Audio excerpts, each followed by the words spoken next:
నమస్కారం ఘంటారావానికి స్వాగతం. ముందుగా ప్రధాన అంశాలు. రాష్ట్రంలో కొత్తగా 4 పారిశ్రామిక క్లస్టర్లు, 5 నూతన విధానాల రూపకల్పనకు సీఎం ఆదేశం.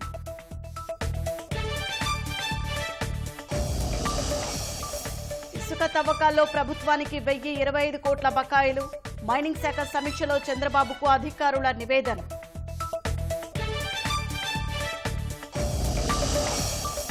రాష్ట్ర వ్యాప్తంగా 96 మంది డీఎస్పీల బదిలీ, 57 మందికి పోస్టింగ్ ఇవ్వని ప్రభుత్వం.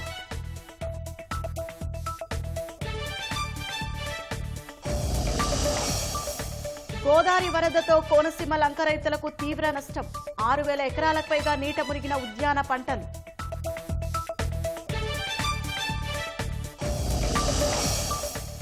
కేరళ విషాదంలో 184కు పెరిగిన మృతుల సంఖ్య, సైన్యం నేవీ సాయంతో చురుగ్గా సహాయ చర్యలు.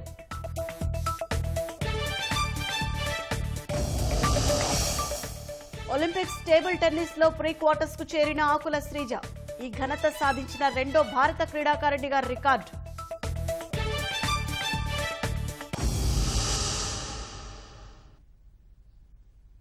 పారిశ్రామికాభివృద్ధి లక్ష్యంగా అత్యుత్తమ విధానం తీసుకురావాలని రాష్ట్ర ప్రభుత్వం నిర్ణయించింది. పరిశ్రమల శాఖపై ముఖ్యమంత్రి చంద్రబాబు సమీక్షించారు. 5 నూతన విధానాల రూపకల్పనకు సీఎం ఆదేశించారు. కుప్పం, లేపాక్షి, దొనకొండ, మూలపేటలో నూతన పారిశ్రామిక క్లస్టర్లు ఏర్పాటు చేయాలని నిర్దేశించారు. వైసీపీ హయాంలో రాష్ట్రాన్ని విడిన పారిశ్రామికవేత్తలతో సంప్రదింపులు జరిపి వెనక్కి తీసుకువచ్చేలా కృషి చేయాలని సూచించారు. మల్లవల్లి పారిశ్రామికవాడ భూముల ధరలను వైసీపీ పాలకులు విచ్చలవిడిగా పెంచేయడంతో పారిశ్రామికవేత్తలు భయపడే పరిస్థితి వచ్చిందని గుర్తు చేశారు. పెట్టుబడులను ఆకర్షించేలా భూముల ధర తగ్గింపుపై సానుకూల నిర్ణయం తీసుకోవాలన్నారు. విశాఖ, చిత్తూరు నోడల అభివృద్ధికి చర్యలు తీసుకోవాలని సీఎం ఆదేశించారు. 75,000 కోట్ల పెట్టుబడులతో బీపీసీఎల్ సంస్థ రాబోతోందని, అలాగే విన్ఫాస్ట్ సంస్థ సీఎంతో చర్చలు జరిపిందని సమీక్ష తర్వాత పరిశ్రమల శాఖ మంత్రి టీజీ భరత్ వెల్లడించారు. మనము ఒక industrial policy, food processing policy, industrial policy, MSME policy and cluster policy, ఇండియాలో బెస్ట్ ఆఫ్ ది బెస్ట్ పాలసీని మనం ఆంధ్రప్రదేశ్లో తేవాలా. We have to take it very seriously అని చెప్పి సార్ చెప్పడం జరిగింది. సో నెక్స్ట్ ఒక 15 డేస్లో ఫస్ట్ డ్రాఫ్ట్ చేయడము, తర్వాత ఆ డ్రాఫ్ట్ సార్ ఓకే అన్న తర్వాత స్టేక్ హోల్డర్స్తో కూడా మాట్లాడి ఇంకేమన్నా ఉంటే ఫైన్ ట్యూన్ చేసుకొని ఇండస్ట్రియల్ పాలసీ ఉండే విధానం మనం తేబోతున్నాము. చంద్రబాబు గారు అంటే ఒక బ్రాండ్, మనకు ఇంకా అంతకన్నా పెద్ద బ్రాండ్ ఎవరు అవసరం లేదు ఆంధ్రప్రదేశ్కి. CBN itself is a biggest brand. CBN బ్రాండ్తో ఆ ట్రస్ట్ అవి ఉన్నాయి కాబట్టి ఇట్లాంటి మంచి ఇండస్ట్రియల్ పాలసీస్ తెచ్చి మనం కానీ ఇక్కడ ఇంకార్పొరేట్ చేయగలిగితే ఇండస్ట్రియలిస్టులు వచ్చేదానికి అవకాశం ఉంటుంది. ఎందుకంటే natural resources compare to Telangana మనకు చాలా ఎక్కువ న్యాచురల్ రిసోర్సెస్ ఉన్నాయి. ఇంకా కాన్ఫిడెన్స్ అనేది మనం బిల్డ్ చేసేది ఉంటుందన్నమాట. ఇండస్ట్రియలిస్టులకి మనము వాళ్ళతో డిస్కస్ చేస్తాము, ఫాలోఅప్ చేస్తాము, ఆ ఫ్రెండ్లీ అట్మాస్ఫియర్ తెస్తాము, వాళ్ళకి ఎక్కడ ఏమి ఇష్యూస్ లేకుండా తీసుకోపోయే దాంట్లో చూస్తాము. ఒక ఇండస్ట్రియలిస్ట్, పెద్ద ఇండస్ట్రియలిస్ట్ మనకు ఆంధ్రప్రదేశ్లో పెట్టాలనుకున్నప్పుడు ఒక 1 పాయింట్ ఆఫ్ కాంటాక్ట్లో things should be all done. అంటే ప్రతి ఒక్క డిపార్ట్మెంట్కి ఉరికే రకం కాకుండా, లైక్ ఎన్విరాన్మెంట్ అనుకోండి, వాటర్ అనుకోండి, ఎలక్ట్రిసిటీ అనుకోండి, ఇట్లా వేరే వేరే దగ్గర ఉరకకుండా ఒక ఇండస్ట్రీ మా డిపార్ట్మెంట్కి వస్తే వాళ్ళకి ఏమన్నా ఇష్యూస్ ఉన్నా సాల్వ్ చేసే విధానం, అట్లాంటి పాలసీలో మనం తీసుకురావాలా. Something different then any other states తేవాలనే ఉద్దేశంతో అట్లా కూడా వర్కౌట్ చేస్తున్నాం. అది కూడా చంద్రబాబు గారు కూడా అప్రిషియేట్ చేయడం జరిగింది. 4 క్లస్టర్స్ని సార్ డిసైడ్ చేయడం జరిగింది. ఒకటి కుప్పంలో ఉంటుంది, లేపాక్షి సత్యసాయి డిస్ట్రిక్ట్ దగ్గర అక్కడ ఉండేది అది. ఇంకోటి ముల్లపేట ఇన్ శ్రీకాకుళం డిస్ట్రిక్ట్, అది కూడా డెవలప్ చేయబోతున్నాం. ఇంకోటి దోనకొండ ప్రకాశం డిస్ట్రిక్ట్లో ఉంది, అది కూడా. ఈ 4 క్లస్టర్స్ కూడా డెవలప్ చేయబోతున్నాం అనమాట కమింగ్ ఇయర్స్లో.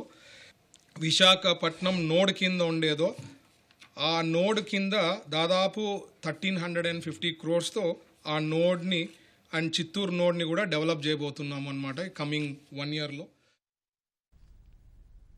గత 5 ఏళ్లలో మైనింగ్ శాఖ ఆదాయం 7% ఉందని ప్రభుత్వం నిర్ధారించింది. మైనింగ్ శాఖపై ముఖ్యమంత్రి చంద్రబాబు సమీక్ష నిర్వహించగా వైకాపా హయాంలో జరిగిన మైనింగ్ శాఖ కార్యకలాపాలు, ఆదాయ వనరులపై చర్చించారు. 5 ఏళ్లలో ఇసుక తవ్వకాల్లో ప్రైవేటు ఏజెన్సీతో ఒప్పందాలపై సమీక్ష జరిపారు. ఒప్పందాల ద్వారా అక్రమాలు, ప్రభుత్వానికి జరిగిన నష్టంపై సమీక్షించారు.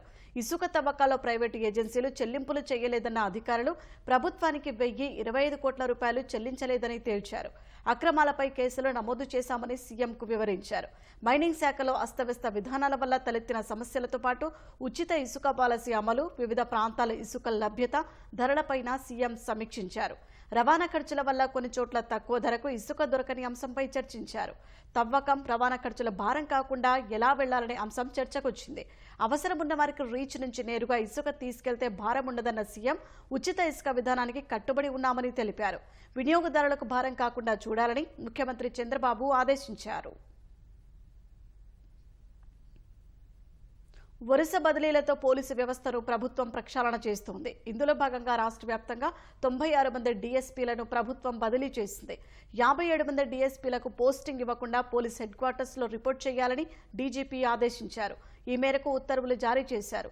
గత ప్రభుత్వంలో వైసీపీ నేతలకు కొమ్ము కాశారన్న ఆరోపణలతో కొంతమంది ఐఏఎస్, ఐపీఎస్లకు బాధ్యతలు ఇవ్వకుండా సాధారణ పరిపాలనా శాఖకు అటాచ్ చేసింది.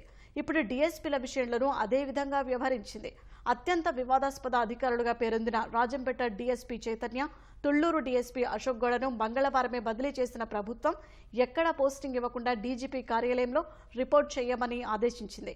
అధికారులు చట్టబద్ధంగా వ్యవహరించకుండా రాజకీయ పక్షాలకు తొత్తుల్లా వ్యవహరిస్తే చర్యలు తప్పవని ఈ బదిలీల ద్వారా ప్రభుత్వం సంకేతాలు ఇచ్చింది. కుప్పం వైసీపీ ఖాళీ అవుతోంది. 15 మంది ఎంపీటీసీలు, 5 మున్సిపల్ కౌన్సిలర్లు తెలుగుదేశంలో చేరారు. ఎమ్మెల్సీ కంచెల శ్రీకాంత్ సారథ్యంలో స్థానిక ప్రజా ప్రతినిధులు ఉండవల్లికి తరలివచ్చారు. ముఖ్యమంత్రి చంద్రబాబు సమక్షంలో పసుపు కండువాలు కప్పుకున్నారు. అభివృద్ధి చేస్తామని మాట తప్పిన వైసీపీలో ఇమడలేక గత నెలన్నర రోజులుగా చంద్రబాబు నాయకత్వంలో సాగుతున్న అభివృద్ధి పనులు చూసి సైకిల్ ఎక్కినట్లు స్థానిక ప్రజా ప్రతినిధులు చెప్పారు. కుప్పం నియోజకవర్గానికి చెందిన మరికొందరు వైసీపీ నాయకులు త్వరలోనే టీడీపీలోకి వస్తారని ఎమ్మెల్సీ శ్రీకాంత్ తెలిపారు. ఇప్పటికే 250 కోట్ల రూపాయల నిధులతోటి ఒక మోడల్ మున్సిపాలిటీ కింద తీర్చిదిద్దడానికి ప్రణాళికలు పంపటం, వాటికి సంబంధించిన శాంక్షన్స్ అడ్మినిస్ట్రేటివ్ శాంక్షన్స్ అన్నీ కూడా జరగటం కూడా జరిగిపోయింది. కుప్పం ఏరియా డెవలప్మెంట్ అథారిటీ అని చెప్పనేసి ఒక అభివృద్ధి మండలిని కడా అని చెప్పి ఏర్పాటు చేసి అభివృద్ధి పనులు ఎక్కడా డిలే కాకుండా అధికారులు అందరితోటి సమన్వయం చేసుకునేదానికి కూడా చంద్రబాబు నాయుడు గారు కార్యక్రమాలు రూపొందించారు. ఎంప్లాయ్మెంట్ కోసం ఇప్పటికే 2000 ఎకరాలు సెజ్ ఒకటి ఐడెంటిఫై చేయమని చెప్పనేసి అధికారులను ఆదేశించడం జరిగింది. అట్లాగే రైతులకు సంబంధించి స్టోరేజ్ ట్యాంక్స్, రిజర్వాయర్స్ కోసం 500 కోట్ల రూపాయలు నిధులు 1 TMC వాటర్ని సేవ్ చేయడం కోసం కూడా శాంక్షన్ చేయడం జరిగింది. ఇవన్నీ చూసి అందరూ మన కుప్పం బాగుండాలి, మన బిడ్డల భవిష్యత్తు బాగుండాలని ఎవరైతే ఒక పాజిటివ్ ఆలోచనతో ఉన్నారో వాళ్ళందరూ కూడా తెలుగుదేశం పార్టీలోకి ఆహ్వానించి వాళ్ళందరినీ కలుపుకొని కుప్పం నియోజకవర్గ అభివృద్ధికి ఇక్కడ ఉండేటటువంటి నాయకులు అందరం కలిసి పనిచేస్తామని తెలియజేస్తున్నాం. మేము ఉన్నామమ్మా, మేము ఆదుకుంటామమ్మా అని గుడిపల్లిని, కుప్పంని నేను నంబర్ 1గా తెస్తానని చెప్పి ఈరోజు మాకు హామీ ఇచ్చారు. మేము సంపాదించేది ఏమీ లేదు, ప్రజల కోసం చేయాలని ఆయన ఏ వాగ్దానం ఇచ్చినారో ఆ వాగ్దానం ప్రకారంగా మేము కూడా వెళ్ళాలని అందరూ కలిసికట్టుగా మేము ఉంటామని కూడా నేను ఈరోజు మరొకసారి వినియోగం చేస్తున్నాను. మా సెగ్మెంట్లో ఏం డెవలప్మెంట్ జరగలేదు. నేను ఒక ఎంపీటీసీ, నేను గెలిచినప్పటి నుంచాను ఒక చిన్న పని కూడా చేయలేదు. నేను ఏదో చిన్న పని ఇచ్చినారు, 2-3 లక్షల వరకు ఇచ్చినారు. నేను ప్రజలకు ఆ రోజు వాగ్దానం చేసినాం, అది ఇచ్చేస్తామని. ఏ పని ఇవ్వలేదు ఇంతవరకు. ఆ ప్రజలకు ఒక డెవలప్మెంట్ చేయాలా, చంద్రబాబు నాయుడు సార్ గారు వస్తే వీళ్ళు వస్తే డెవలప్మెంట్ అవుతుంది ఒక ఆశతో ఈ టీడీపీ గవర్నమెంట్కి వచ్చినాము. ఆయన 100 కోట్లు అయిపోయినాయి, గుడిపల్లికి కుప్పంకి మేము డెవలప్ చేస్తానన్నాడు. ఆ ఆశతో నేను ప్రజలకు ఇచ్చిన మాటతో అభివృద్ధి చేస్తా. ఇప్పుడు చంద్రబాబు నాయుడు వస్తే డెవలప్మెంట్ అభివృద్ధి జరుగుతుందని చెప్పి మన సమక్షంలో వచ్చి మేమే చేరినాం. ప్రభుత్వంపై తప్పుడు ప్రచారం చేసే పత్రికలపై చర్యలు తీసుకుంటామని మంత్రి కొలుసు పార్థసారథి హెచ్చరించారు. అసెంబ్లీకి వచ్చి సమాధానం చెప్పలేని జగన్ తన పత్రికల్లో మాత్రం తప్పుడు వార్తలు ప్రచురిస్తున్నారని ఆయన మండిపడ్డారు. గత ప్రభుత్వం నిర్వాకం వల్లే రాష్ట్రం అప్పులో ఉబిలో కూరుకుపోయిందని ఆయన ఆక్షేపించారు. ఆరోగ్యశ్రీ బిల్లులు కట్టకుండా జగన్ పారిపోయారని పార్థసారథి ఎద్దేవా చేశారు.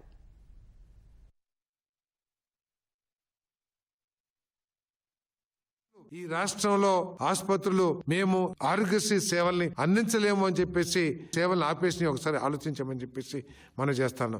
మీ చేతకానితనం మూలంగా ఎంతమంది పేదలు ఈ ఆరోగ్యశ్రీ కింద వైద్య సేవలు కోల్పోయారో కూడా ఒకసారి ఆలోచించమని చెప్పేసి మనం చేస్తాను. మీకు ఇప్పటికైనా సరే ఇటువంటి అబద్ధాలు ప్రచారం చేసే కంటే అసెంబ్లీకి వచ్చి మీ వాదన ఏముందో, అయితే మీరు చేసిన ఘనమైన పనులు ఏమున్నాయో, ఈ రాష్ట్రాన్ని ఏ విధంగా మీరు మేలు చేశారో, లేకపోతే ఏ విధంగా ఈ రాష్ట్రం దుర్గతి పాలైందో చర్చించడానికి ప్రభుత్వం అసెంబ్లీ వేదికగా సిద్ధంగా ఉందని చెప్పేసి కూడా మనం చేస్తూ, తప్పకుండా లీగల్గా ఏ అవకాశాలున్నా కూడా ప్రభుత్వం వదలకుండా ఈ అబద్ధాలు ప్రచారం చేసిన పత్రికల మీద చర్యలు తీసుకోవాలని చెప్పేసి నేను కోరుకుంటున్నాను.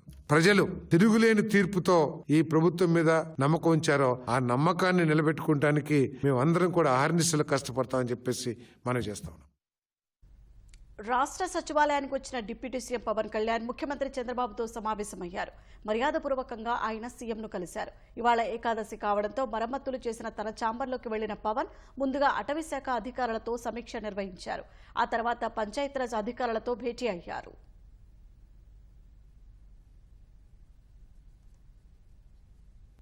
కేరళ వైనాడ్ జిల్లాలో కొండచెరల కింద చిక్కుకుపోయిన వారి కోసం గాలింపు ముమ్మరంగా సాగుతోంది. గల్లంతైన వారి కోసం సైన్యం, నేవీ, ఎన్డీఆర్ఎఫ్ బలగాలు విస్తృతంగా గాలిస్తున్నాయి. బాధితులను వెలికి తీసేందుకు స్నిపర్ డాగ్లను సైతం సైన్యం రంగంలోకి దింపింది.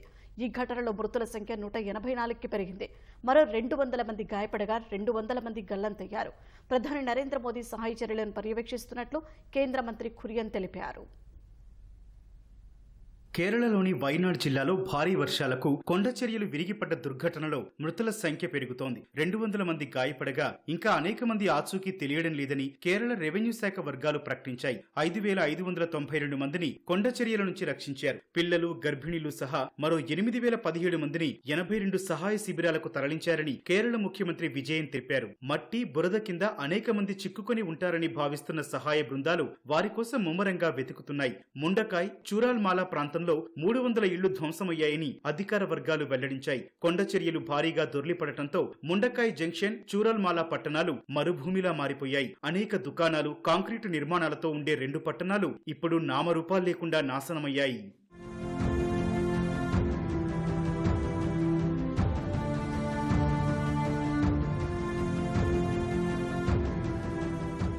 వైనాడ్లో సైన్యం, నావికా దళం, ఎన్డీఆర్ఎఫ్ బృందాలు సంయుక్తంగా సహాయ చర్యలు కొనసాగిస్తున్నాయి. కొండ చర్యల కారణంగా అడ్డంగా పడిపోయిన చెట్లు, బురదను తొలగిస్తూ ముందుకు సాగుతున్నాయి. పూర్తిగా కొండ ప్రాంతం కావడంతో సహాయ చర్యలకు ప్రతికూలంగా మారాయి. తాత్కాలిక వంతెనలు నిర్మిస్తూ బాధితులను సురక్షిత ప్రాంతాలకు తరలిస్తున్నాయి. ఇందుకోసం 110 అడుగుల బెయిలీ వంతెనను ఢిల్లీ నుంచి విమానంలో వైనాడ్కు తరలించారు. బురద కింద చిక్కుకున్న వారిని వెలికితీసే పనులు ముమ్మరంగా సాగుతున్నాయి. ప్రొక్లైన్లతో భారీ మట్టి మేటలు తొలగిస్తున్నారు. క్షతగాత్రులను హెలికాప్టర్లలో తరలిస్తున్నారు. కొన్ని మృతదేహాలు కొండచర్యలు విరిగిపడిన చోటుకు దాదాపు 20 కిలోమీటర్ల అవతల దొరికినట్లు ఎన్డీఆర్ఎఫ్ సిబ్బంది చెప్పారు. కనిపించకుండా పోయిన వారి జాడను కనిపెట్టేందుకు జాగిలాలను కూడా రప్పించారు.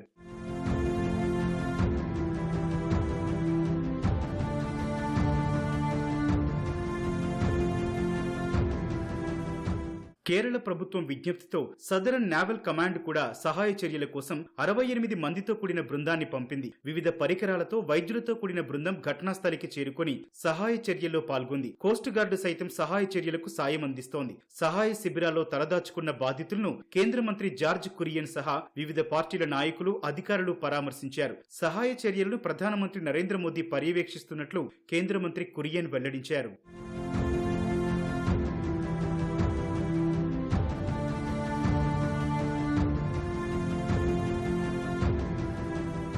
వైనాడ్ సహా కేరళలో 5 జిల్లాల్లో అతి భారీ వర్షాలు కురుస్తాయని వాతావరణ విభాగం హెచ్చరించింది. కొండ చర్యలు విరిగిపడే ప్రమాదముందని ప్రజలు జాగ్రత్తగా ఉండాలని అప్రమత్తం చేసింది. వైనాడ్, మల్లపురం, కోజికోడ్, కాసర్గాడ్, కన్నూరు జిల్లాలకు ఆరెంజ్ అలర్ట్ జారీ చేసింది. కొండ చర్యలు విరిగిన ఘటనలో మృతులకు నివాళిగా వైనాడ్లో 2 రోజులు సంతాప దినాలుగా పాటించాలని కేరళ ప్రభుత్వం నిర్ణయించింది.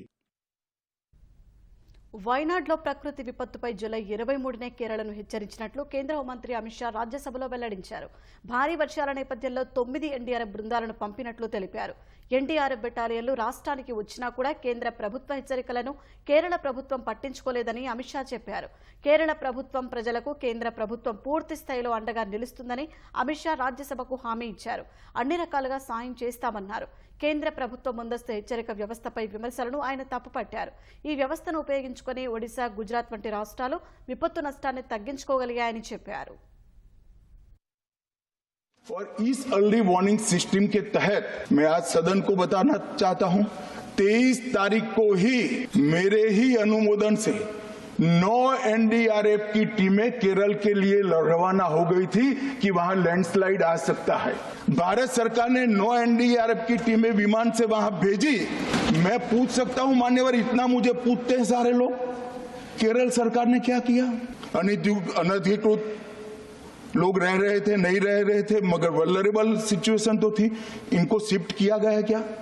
क्यों नहीं किया गया? कौन रोकता था? और शिफ्ट किया तो मरे कैसे?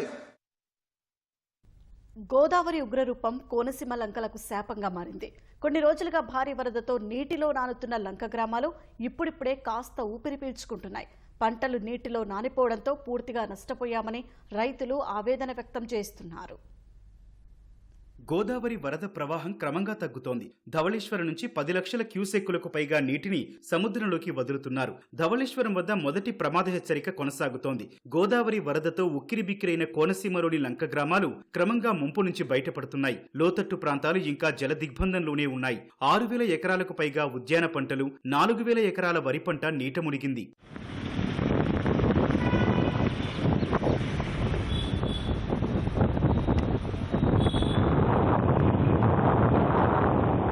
గోదావరి ఉగ్రరూపంతో గౌతమి, వశిష్ఠ నదులు ఉరకలేస్తున్నాయి. డాక్టర్ బిఆర్ అంబేద్కర్ కోనసీమ జిల్లా ఆలమూరు మండలం జొన్నాడలో లోతట్టు ప్రాంతాలు జలమయమయ్యాయి.